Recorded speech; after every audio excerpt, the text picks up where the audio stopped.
yang menjadi dasar daripada seorang hamba dipilih oleh Allah untuk menjadi kekasihnya, menjadi nabinya adalah karena cinta kasihnya kepada sesama. Dan cinta kasih itu menggejawantah di dalam kepedulian, kepekaan. Dan ketika kita bicara takwa, maka takwa itu adalah kepekaan, kepedulian, kesadaran lingkungan, kesadaran terhadap sesama manusia, bahkan dengan makhluk. Dalam puncaknya, ketakwaan itu terjawantah pada diri seorang nabi, dan itu ditunjukkan oleh Nabi bagaimana beliau bisa berbicara dengan makhluk selain manusia.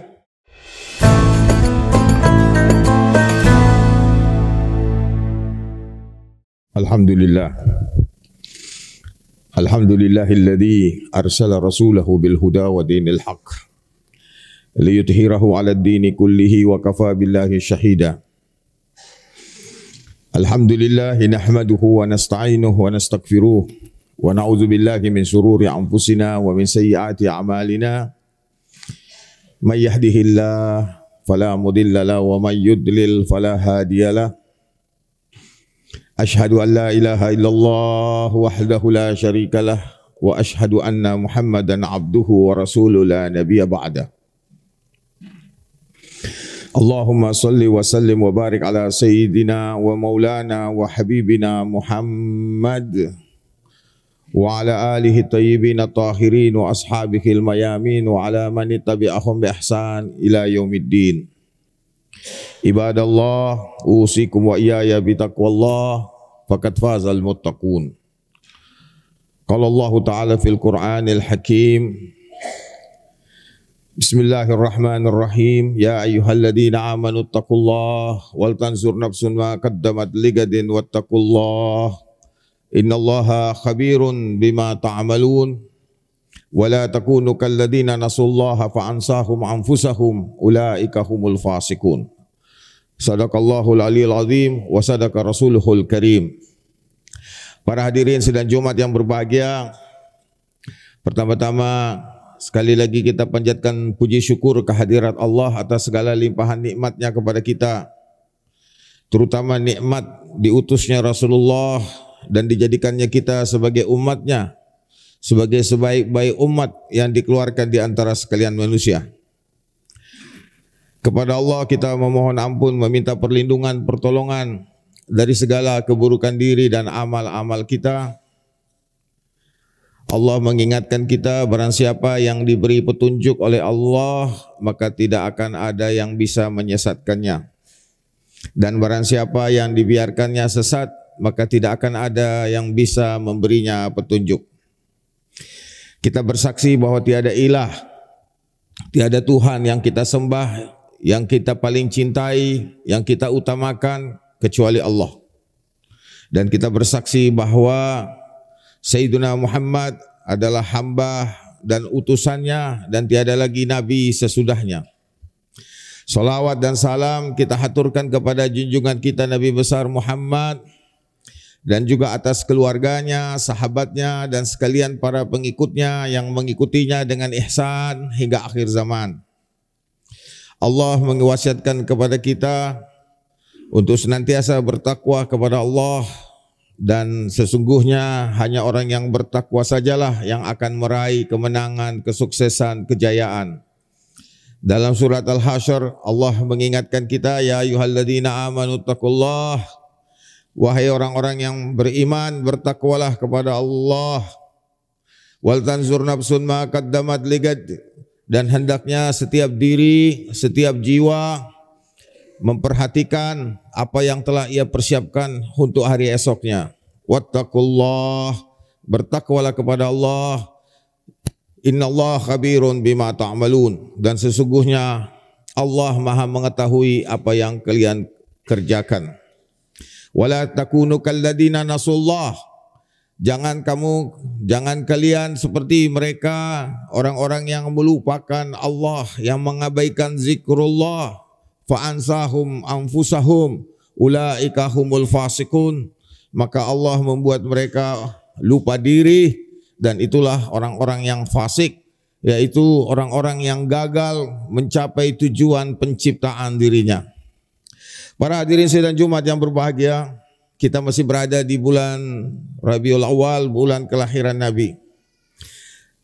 Ada beberapa hal yang ingin saya sampaikan. Pertama adalah ayat yang seringkali kita baca di dalam setiap membacakan maulid.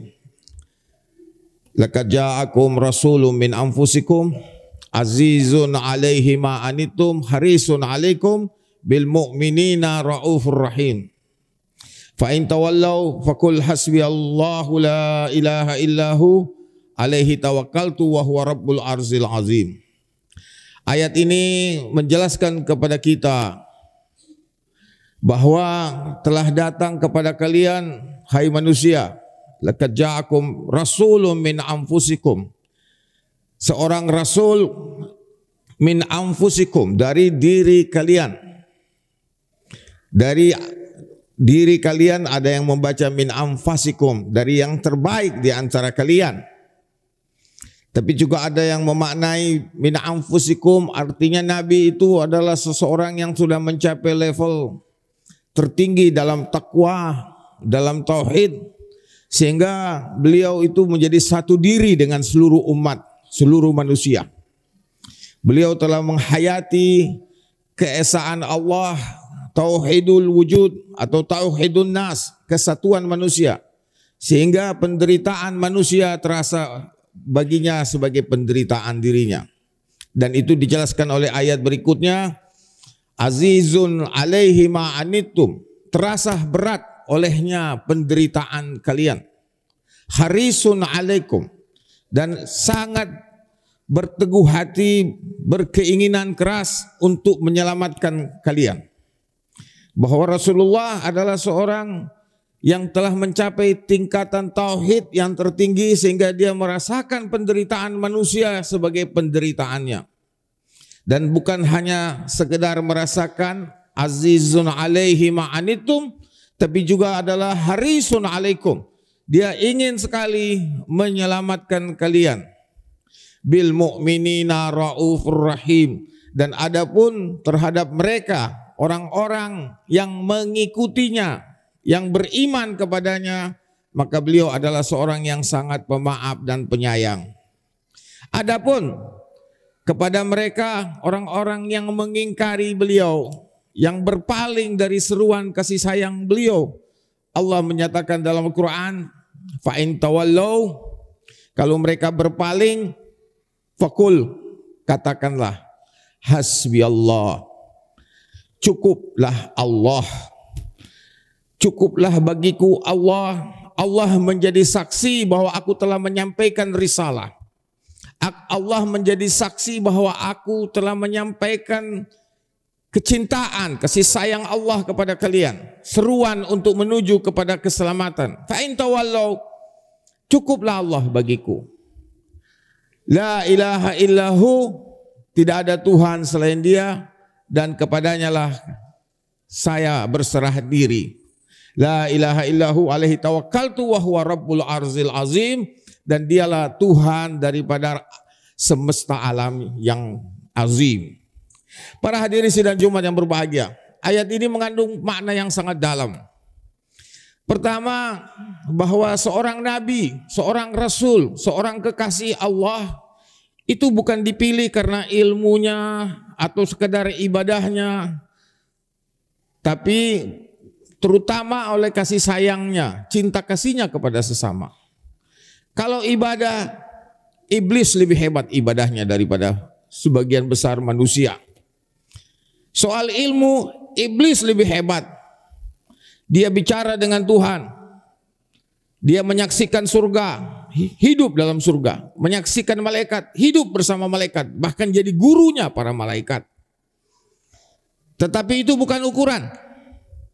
Bukan ukuran bahwa seseorang karena ibadah, sekedar ibadah, dia diangkat oleh Allah, tidak. Sekedar ilmu tidak cukup.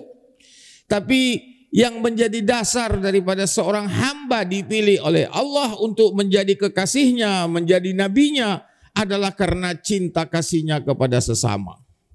Dan cinta kasih itu Menggejawantah di dalam kepedulian, kepekaan. Dan ketika kita bicara takwa, maka takwa itu adalah kepekaan, kepedulian, kesadaran lingkungan, kesadaran terhadap sesama manusia, bahkan dengan makhluk. Dalam puncaknya, ketakwaan itu terjawantah pada diri seorang nabi, dan itu ditunjukkan oleh Nabi bagaimana beliau bisa berbicara dengan makhluk selain manusia.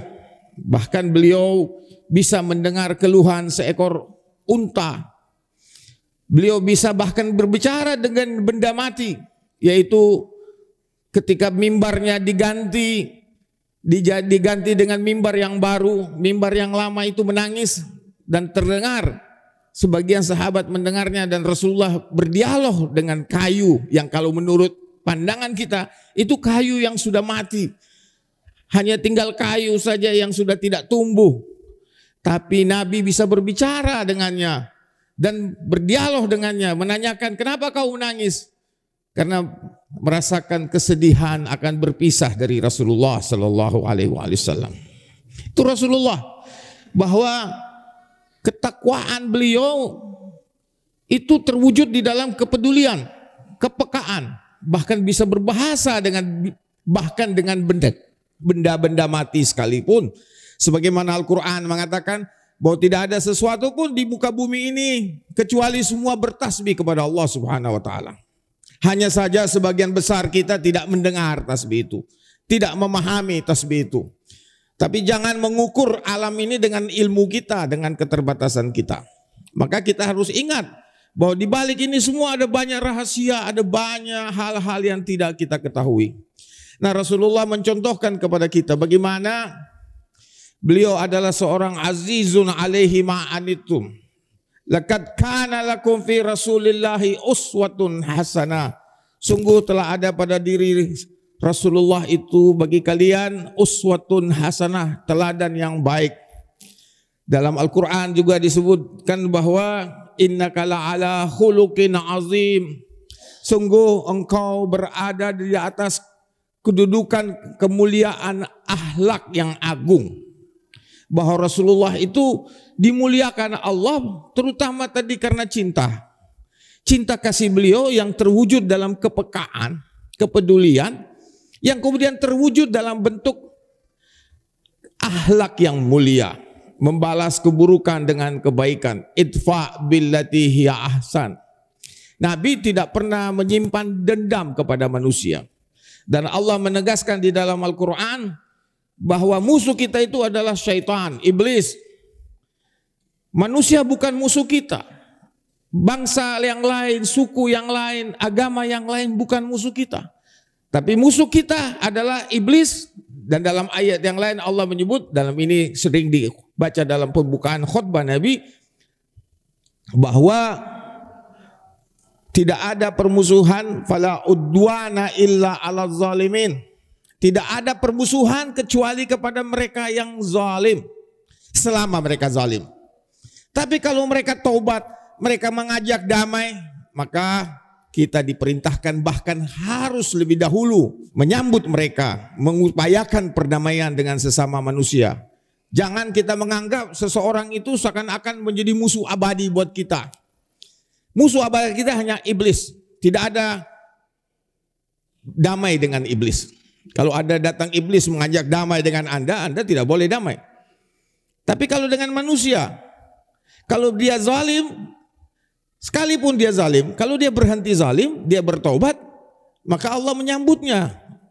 Dan Allah menegaskan dalam Quran, kulli ibadiyalladzina asyrafu ala anfusihim la taqnatu min rahmatillah innallaha yaghfiru dzunuba jami'an.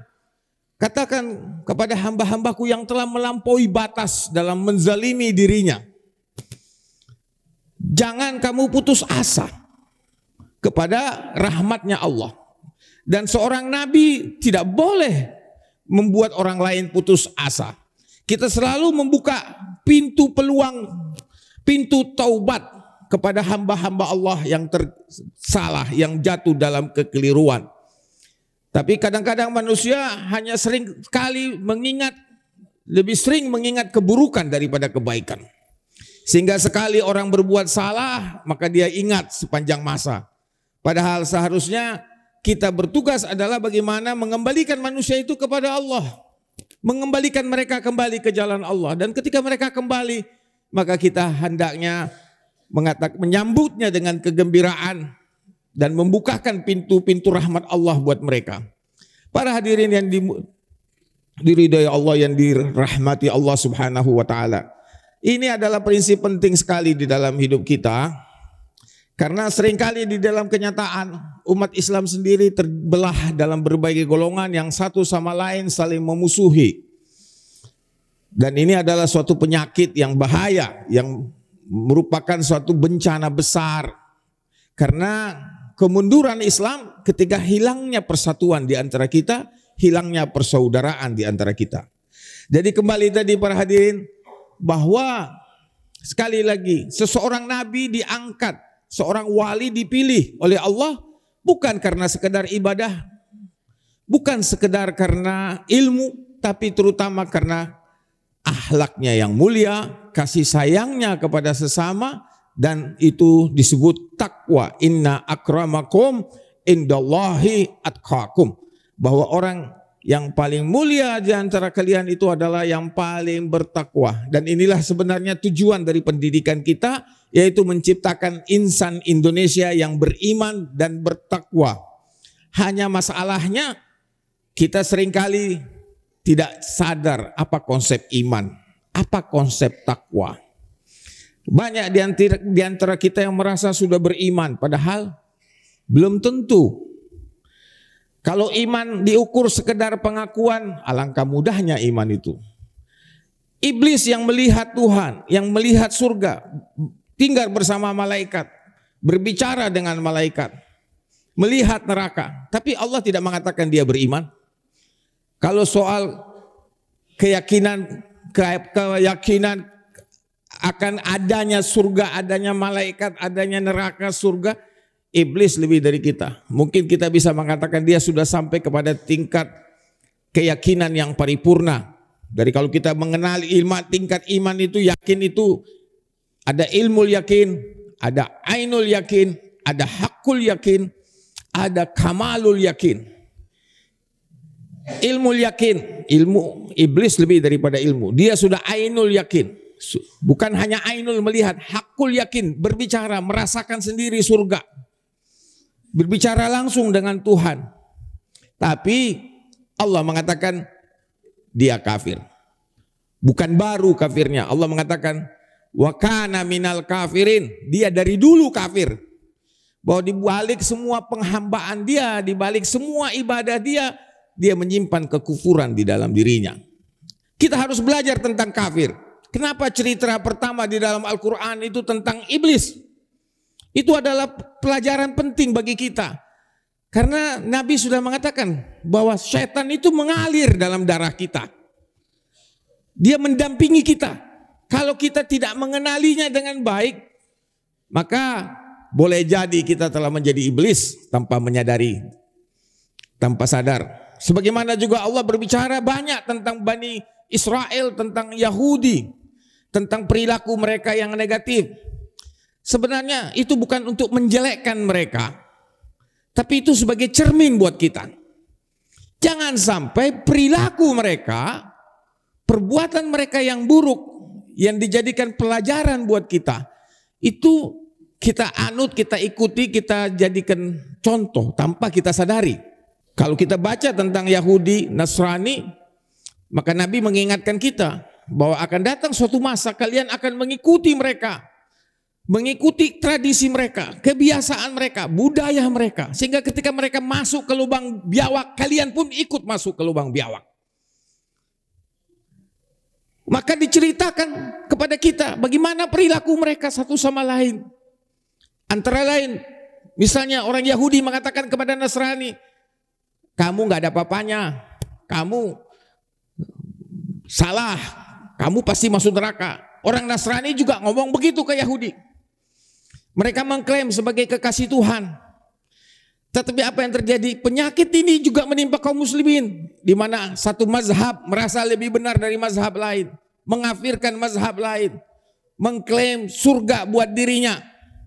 Ini perilaku Yahudi Nasrani yang diberikan contoh kepada kita tanda. Bukan semua Yahudi Nasrani buruk, tapi cerita-cerita ini tentang Bani Israel, tentang Yahudi dan Nasrani adalah jadi cermin buat kita. Jangan ikuti mereka.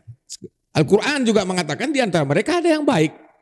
Tidak semua seperti itu. Ada yang baik, ada yang penuh cinta kasih, ada yang penuh dengan kebaikan di antara sesamanya.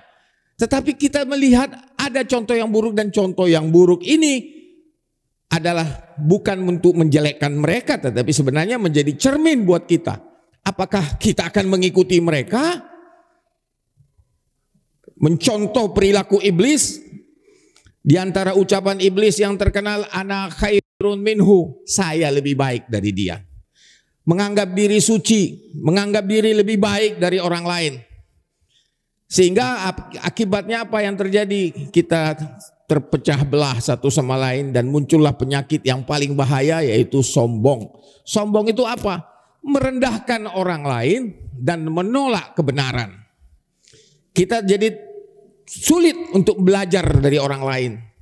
Sulit untuk mendengar dari pihak yang berbeda dengan kita. Dan inilah gambaran orang-orang yang berada di neraka jahanam. Di dalam surat Al-Mulk Allah berfirman, ketika orang-orang itu dilempar ke neraka jahanam, ditanyakan kepada mereka, apa yang menyebabkan kamu masuk neraka? Apa jawab mereka? Lau kunna nasma'u au na'kilu ma kunna fi ashabis sa'ir. Seandainya di dunia ini kami mau mendengar, mau terbuka, mendengar sumber yang lain, mendengar sudut pandang yang lain, melihat dari sudut pandang yang lain. Seandainya kami mau mendengar, mau berpikir, maka tentulah kami tidak akan berada di dalam neraka jahanam ini. Para hadirin, para nabi datang untuk membuka mata hati kita, membuka hati-hati kita untuk bisa mendengar, mau belajar. Kepada orang yang kita anggap sesat sekalipun, kita harus belajar. Kenapa? Karena kita tidak akan mungkin dakwah dengan mereka kalau kita tidak mengerti mereka. Allah mengingatkan kita. Dalam hadis Nabi menyatakan, nahnu al-anbiya nukhatibun nas ala gadri ukulihim, nukallimun nas ala gadri ukulihim. Kami ini para nabi, kalau bicara kepada manusia, kami berusaha memahami mereka, mengerti pemahaman mereka, dan berbicara sesuai dengan level pemahamannya. Kita dilarang memaki keyakinan orang lain. Kita dilarang menghina Tuhan-Tuhan orang lain. Gak boleh. Karena kata Allah, kalau kamu memaki Tuhan mereka, maka mereka akan membalas dengan memaki Tuhan kamu. Nabi mengatakan satu prinsip emas dalam kehidupan kita. Jangan lakukan apa yang kamu sendiri tidak suka diperlakukan seperti itu. Kalau Anda tidak suka dicela, Anda tidak suka dihakimi, Anda tidak suka dimaki, jangan cela orang lain, jangan hakimin orang lain, jangan maki orang lain. Allah menyebut wailul likulli humazatil lumaza. Allah melaknat, celaka orang-orang yang suka memaki, mencela. Bahwa kita diingatkan untuk mengucapkan kaulan, kata-kata yang lembut, kata-kata yang santun pada sesama. Tapi ini seringkali terabaikan oleh kita. Dan inilah hal-hal yang merusak persatuan kita, karena kita tanpa sadar mengikuti pola pikir iblis, menyalahkan orang lain. Bayangkan iblis ini ketika dia ditimpa, dia sesat. Allah mengatakan dia sesat, dia mengatakan apa? Apa kata iblis? Fabima aghwaytani, engkau lah yang menyesatkan aku ya Allah. Bayangkan, dia menyalahkan Allah yang menyesatkan dia. Tapi pada saat yang sama dia mengatakan, maka aku akan menyesatkan anak-anak manusia ini. Bayangkan, dia merasa dia disesatkan oleh Tuhan, kemudian dia merasa dia punya kuasa untuk menyesatkan orang lain. Dan ini terjadi. Seringkali seseorang dalam kehidupan ini menyalahkan Tuhan ketika dia gagal. Mencari kambing hitam. Sehingga akibatnya apa? Dia tidak pernah belajar. Dia tidak mau mendengar. Tadi dia nggak mau mendengar karena dia sudah terpukau oleh dirinya sendiri. Dia bagaikan katak dalam tempurung. Makanya Allah menyampaikan, "Fabashshir ibadiyalladzina yastami'una qaulan." Sampaikan kabar gembira kepada hamba-hambaku yang mau mendengar, mau belajar, mau terbuka. Fayattabi'una ahsanu. Kemudian mereka berpikir mengambil yang terbaik, memilih yang terbaik. Ulaika ala huda, ulaika alladzina ala huda. Mereka adalah orang-orang yang berada di atas petunjuk dari Allah Subhanahu wa taala. Ulaika ulil albab. Mereka adalah orang-orang yang disebut sebagai ulil albab. Nah, para hadirin sekalian, mari kita jadikan diri kita sebagai hamba-hamba yang mencintai kebenaran, mau mendengar dari manapun dan mau mengikuti kebenaran dari manapun datangnya. Dan Allah menyebut dalam Quran, saya ingin tutup khutbah ini dengan mengatakan ayat yang merupakan jaminan dari Allah. Ini nasihat guru saya.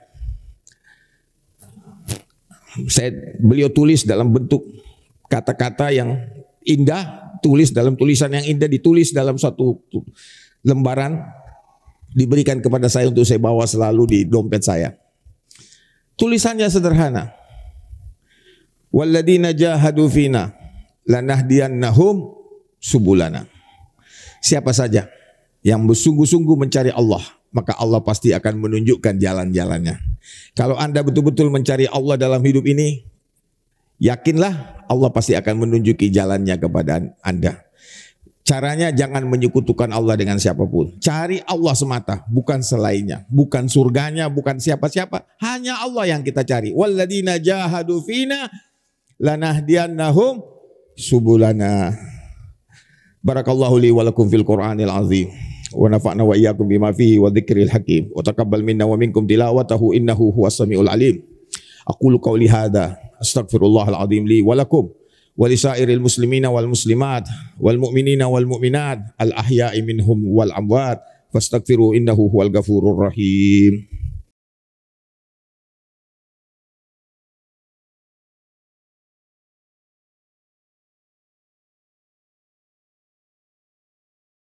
Alhamdulillahilladzi hadana lil Islam wa ma kunna linahtadiya laula an hadanallah. Asyhadu an la ilaha illallah wahdahu la syarikalah wa asyhadu anna Muhammadan abduhu wa rasuluhu la nabiyya ba'dah. Innallaha wa malaikatahu yusalluna 'alan nabi ya ayyuhalladzina amanu sallu 'alaihi wa sallimu taslima. Allahumma salli wa sallim wa barik ala sayyidina wa maulana wa habibina Muhammad wa ala ali sayyidina Muhammad. Allahumma rabbana nas'aluka ya Allah ya Allah ya Allah bihaqqi Muhammadin wa ali Muhammad an tusalli ala Muhammadin wa ali Muhammad. Ibadallah, usikum wa iyaya bitaqwallah. Ittaqullaha haqqa tuqatih wa la tamutunna illa wa antum muslimun. Wa qala Allah ta'ala fil Qur'anil hakim, bismillahirrahmanirrahim, idza jaa nasrullahi wal fath wa ra'aitan nasa yadkhuluna fi dinillahi afwajan fasabbih bihamdi rabbika wastaghfir innahu kana tawwaba. Mari sama-sama kita tundukkan diri kita menghadap kepada Allah, mengakui kekurangan kelemahan kita, memohon perlindungannya, pertolongannya agar menunjukkan kepada kita jalan-jalan menuju kepada ridhonya. Allahumma rabbana nas'aluka ya Allah ya Allah ya Allah bihaqqi Muhammad wa ali Muhammad an tusalli ala Muhammad wa ali Muhammad antunjiana alhamdulillahi rabbil alamin. Allahumma ighfir li ummati sayyidina Muhammad, Allahumma radha an ummati sayyidina Muhammad, Allahumma ultu bi ummati sayyidina Muhammad, Allahumma tafaddal ala ummati sayyidina Muhammad, Allahumma astur ummata sayyidina Muhammad, Allahumma arham ummata sayyidina Muhammad, Allahumma ati anfusana hudaha wa alhimha rusdaha wa taqwaha wa zakkiha wa anta khairu man zakkaha anta waliyuha wa maulaha. Allahumma inna nas'aluka min kulli khair ma sa'alaka min habibika sayyidina Muhammad wa nasta'izu bika min kulli sharrin masta'adza bika min habibika sayyidina Muhammad. Rabbana atina fid dunya hasanah wa fil akhirati hasanah wa qina adzabannar. Allahumma arinal haqqa haqqan warzuqna tibaa wa arinal batila batila warzuqna ijtinaba wa aslah lana umurana kullaha wa la takilna ila anfusina tarfatan aina abadan wa fa'al bina ma anta ahlu wa la hawla wa la quwwata illa billahil aliyil azim. Allahumma ansur mujahidina fi Palestin, Allahumma ansur mujahidina fil Gaza, Allahumma ansur mujahidina fi kulli makan, Allahumma ansur mujahidina fil Yaman, Allahumma ansur mujahidina fil Iraq, fi كل مكان. اللهم انصرهم نصرا عزيزا ودمر أعدائهم تدميرا. اللهم صل على سيدنا محمد وعلى سيدنا محمد. ربنا لا تزغ قلوبنا بعد إذ هديتنا وهب لنا من لدنك رحمة إنك أنت الوهاب. وصلى الله على سيدنا محمد النبي الأمي وآله وصحبه وسلم. سبحان ربك رب العزة عما يصفون سلام على المرسلين والحمد لله رب العالمين. عباد الله إن الله يأمر بالعدل والإحسان وإيتاء ذي القربى وينهى عن الفحشاء والمنكر والبغي يعظكم لعلكم تذكرون. واذكروا الله يذكركم واشكروا على نعمه يزدكم ولذكر الله أكبر.